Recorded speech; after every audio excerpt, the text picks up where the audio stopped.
Good morning, good afternoon, good evening, kung saan man kayong lugar dito sa mundo. Siya nga pala guys, today's vlog is bumisita kami sa mga sinaunang mga bahay ng mga Hapon. Ipapakita ko sa inyo guys kung anong klaseng mga old houses sila mayroon. Okay. Ayan.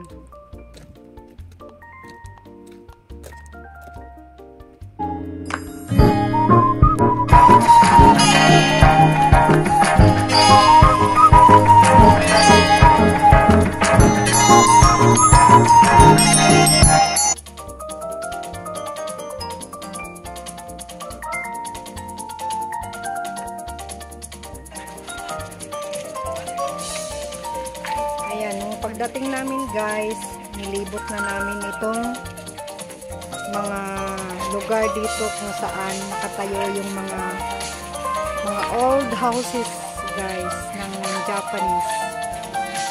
Pero ito, ginagawa na nila ngayong yung iba ginagawa na nilang restaurant, yung iba yung mga pasalubong, ganyan, tindahan.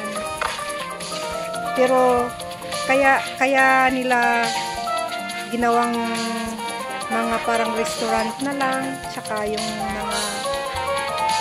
mga tindahan ng mga pasalubong para manatili pa rin nandyan yung mga old houses nila.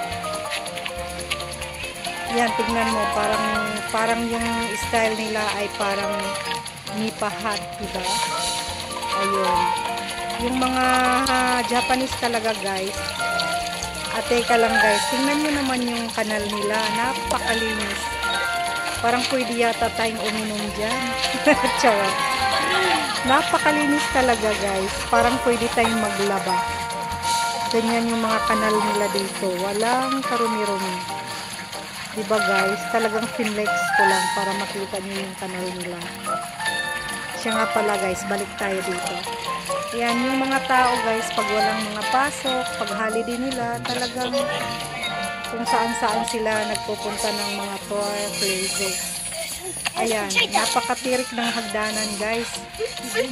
Umakyat kami para makita namin yung overlooking doon sa baba na mga houses, mga old houses.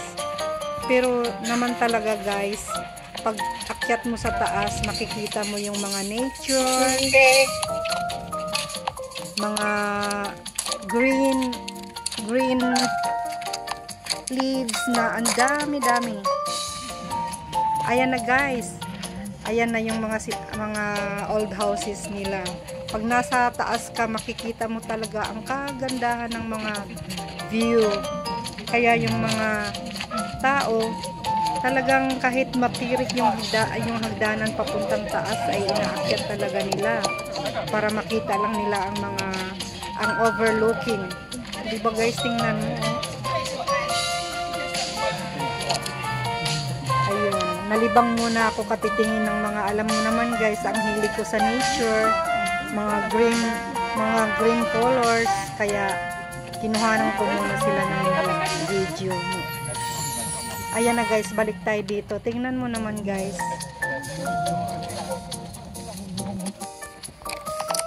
Pagkatapos nun guys, bumaba na kami.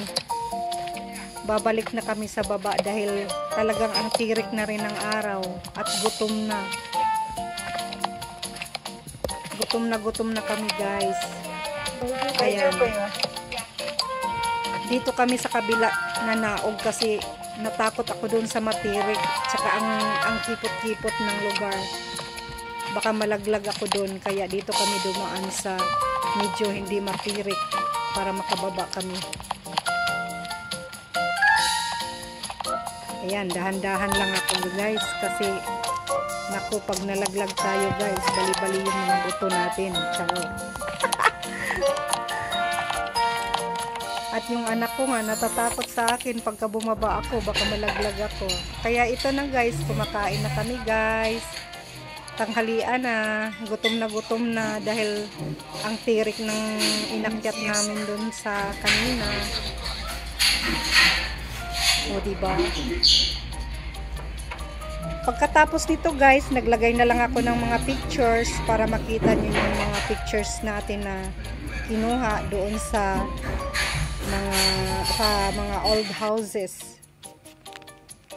And guys, please subscribe, please like and share, and don't forget to click the notification bell para palagi kayong updated kung may bago akong video. Thanks for watching guys, and God bless. Bye bye.